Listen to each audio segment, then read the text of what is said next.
सब उल्टा पुल्टा चल रहा है। क्या विजय जी कहीं ये बात तो नहीं है, युवाओं ने कहा है आपका तो कुछ बिगड़ना नहीं है और बिगड़ भी जाए तो आपका क्या है, आपने तो सत्ता बहुत भोग ली इसलिए आप तो बगावत कीजिए, ऐसा कुछ मामला तो नहीं है? नहीं, ऐसा कुछ नहीं है। देखिए, इस समय भारतीय जनता पार्टी को सबसे बड़ी बात ये समझ लेनी चाहिए कि अगर उन्हें अब कांग्रेस के जिस हालात पे हैं और उन्हें अगर ये सब चीजों को देखना है तो उन्हें साफ और स्वच्छ प्रशासन देके, साफ और स्वच्छ संगठन दे करके पूरे देश की जनता का दिल जीतना पड़ेगा। तो क्या लगता है, तो इसमें क्या भाजपा इन बुजुर्ग नेताओं की बात सुनेगी, बुजुर्गों की बगावत पे ध्यान देगी, या बुजुर्गों की बगावत समय के साथ ही ठंडी पड़ जाएगी और नितिन गडकरी ऐसे ही चलते रहेंगे?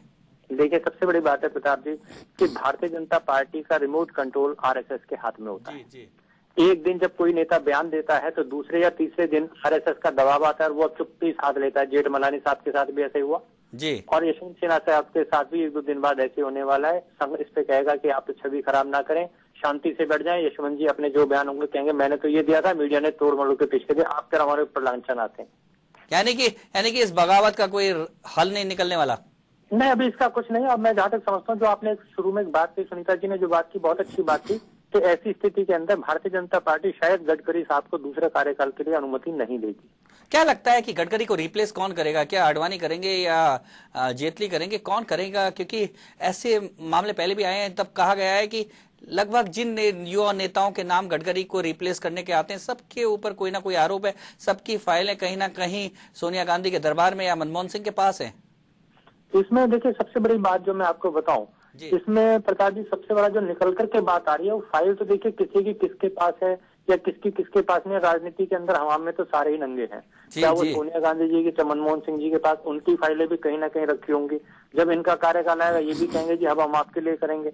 ये तो एक आरोप प्रत्यारोप की राजनीतिक गंदी इसका चलन हो चुका है। अब देश हित के लिए कोई भी राजनीति करने के लिए बिल्कुल तैयार ही नहीं है। इस समय वो ये चाहते हैं कि हम जो राजनीति करें वो एक दूसरे के ऊपर आरोप प्रत्यारोप करके और तेजी से जो भौतिकवादिकता युग जैसे बढ़ रहा है ना, उसी तरीके से वो कोशिश कर रहे हैं कि हम बस अपने आप को सर्वश्रेष्ठ घोषित करके बस किसी तरह सत्ता की चाबी हम अपने हाथ में ले लें।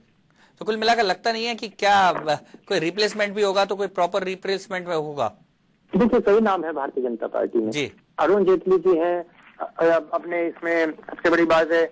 और दूसरी बात यह है कि लाल कृष्ण आडवाणी जी की अभी आपने बात की, मैं नहीं समझता भी लाल कृष्ण आडवाणी जी को पार्टी जब कहती है कि बुजुर्गों को नहीं तो उनको कोई कमान दी जाएगी, ऐसा मुझे नहीं लगता। लेकिन कुल मिलाकर के इसमें जो अहम भूमिका होगी वो आरएसएस की होगी, क्योंकि आपने यानी कि लगता है विजय जी की बुजुर्गों की बगावत कोई काम नहीं आएगी जब तक नागपुर का दरबार कुछ नहीं कहेगा। कुछ नहीं होने वाला है बीजेपी में। नागपुर से चलती है सियासत और यहाँ धन्यवाद। तो कुल मिलाकर सुनीता, बात विजय जी जो कह रहे थे, बात यह है कि नागपुर के दरबार में यदि इन लोगों की तूती की आवाज बोलने लग जाएगी तो लेकिन लगता है कि ये दिल्ली में हल्ला करके नागपुर के दरबार को नहीं हिला पा रहे हैं और इसलिए शायद बुजुर्गों की जो आवाज है, जो बगावत है, ये शायद दिल्ली के ही सीमा में रह के बिल्कुल। यहाँ पर प्रताप जी, जो बुजुर्गों की कवायद है वो संघ के सामने भी घुटने टेक देती है। इसी का असर है कि बीजेपी खुले तौर पर भी ये बयान दे रही है कि जो भी वरिष्ठ नेता हैं वो सार्वजनिक तौर पर बयानबाजी ना करें और अगर कोई मसला है तो पार्टी की बैठक में सुलझाएं। आगे भी इस पर चर्चा करेंगे, फिलहाल रुक जाते हैं एक छोटे से ब्रेक के लिए।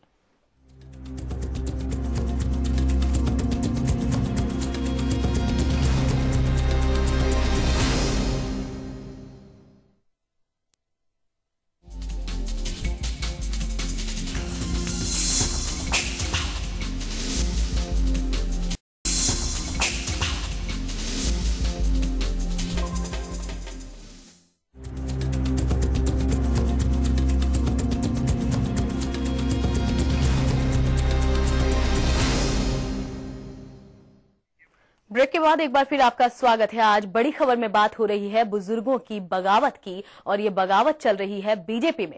आखिर जैसे ही यशवंत सिन्हा ने मांगा बीजेपी अध्यक्ष नितिन गडकरी का इस्तीफा, खुले तौर पर उन्हें चेतावनी दे दी गई। आखिर क्या कुछ कहा बीजेपी प्रवक्ता रविशंकर प्रसाद ने, आइए सुनाते हैं। श्री यशवंत सिन्हा जी पार्टी के वरिष्ठ नेता हैं।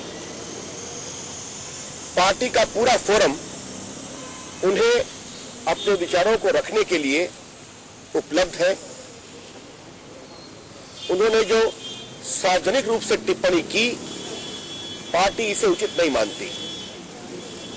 पार्टी उनसे आग्रह करती है कि जो उन्होंने अपनी सार्वजनिक टिप्पणी की है इसके बारे में तो यहाँ पर ये नसीहत दी जा रही है कि खुले तौर पर टिप्पणी ना करें। प्रताप जी, कहीं ना कहीं कुल मिला जुलाकर जो देखने को आ रहा है कि जो युवा नेतृत्व है उसके खिलाफ बुजुर्गों के द्वारा एक माहौल भी बनाने की कोशिश की जा रही है, इसका असर पार्टी पर कितना होता दिखाई देता है? सीधे सीधे रविशंकर जी ने तो धमका ही दिया, यशवंत सिन्हा को कहा कि अरे भाई ऐसे बोलने की जरूरत नहीं है, बोलो तो कमरे में आके बोलो, और बाहर बोला है तो उसके बारे में स्पष्टीकरण दे दो और आगे से मत बोलना, ठीक है, इस बार छोड़ रहे हैं। कुछ लगभग उनके तरीके से तो यही लग रहा था कि वो कहीं ना कहीं ये यशवंत सिन्हा को बताना चाह रहे हो, और यशवंत सिन्हा के बहाने सारे बुजुर्गों को हिदायत दे दी है कि आप बुजुर्ग हैं, बहुत अच्छी बात है, इसलिए घर में आके बैठ के बात कीजिए, और आपकी बात तो वैसे मानी नहीं जाएगी लेकिन सुन ली जरूर जाएगी।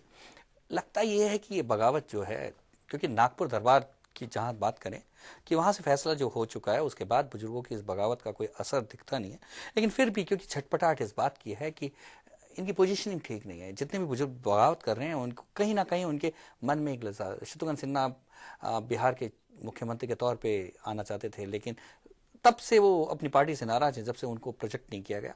इसी तरह से यशवंत सिन्हा नाराज हैं आडवाणी के बारे में, तो उनके बारे में तो सभी जानते हैं, वो अध्यक्ष बनना चाहते थे, फिर दोबारा वो प्रधानमंत्री की दौड़ में आना चाहते हैं। तो ये सारे ऐसे हैं कि इन लोगों की कोई ना कोई राजनीतिक इच्छा अभी रह गई है, उस राजनीतिक इच्छा के अंतिम पड़ाव में होने के कारण इनके मन में भी आ रहा है, लेकिन क्योंकि बुजुर्ग हैं इनके पीछे अभी इतना मजबूत जवान खून नहीं जुटा है, लेकिन जिस दिन वो जुट जाएगा तो हो सकता है नागपुर का दरबार भी हिल जाएगा।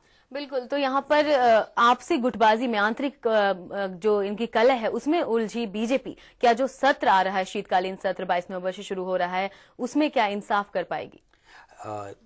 वो इंसाफ कर पाएगी या नहीं, लेकिन सबसे बड़ी बात यह है कि कांग्रेस के लिए कैट वॉक करने का मौका दे दिया है। कांग्रेस आराम से कैट वॉक करते हुए, अपने पूरे प्रदर्शन करते हुए आराम से सत्र को खींच ले जाएगी, और हो सकता है कि आने वाले बहुत जल्दी जो चुनाव की जो बादल मंडरा रहे हैं उसमें भी कहीं ना कहीं उतरकर बीजेपी को दो दो हाथ करने को मजबूर कर दे। बिल्कुल, तो यहाँ पर बुजुर्गों की बगावत जो चल रही है बीजेपी ने, उसने नितिन गडकरी के दूसरे कार्यकाल पर तो कई सवाल खड़े कर ही दिए हैं, लेकिन साथ में सवाल है कि आने वाले जो सत्र हैं उसमें बीजेपी कितना इंसाफ कर पाएगी विपक्ष के रोल के साथ, ये भी देखने वाली बात होगी। लेकिन फिलहाल बड़ी खबर में इतना ही। देश और दुनिया की बाकी तमाम खबरों के लिए आप देखते रहिए HBC न्यूज। नमस्कार।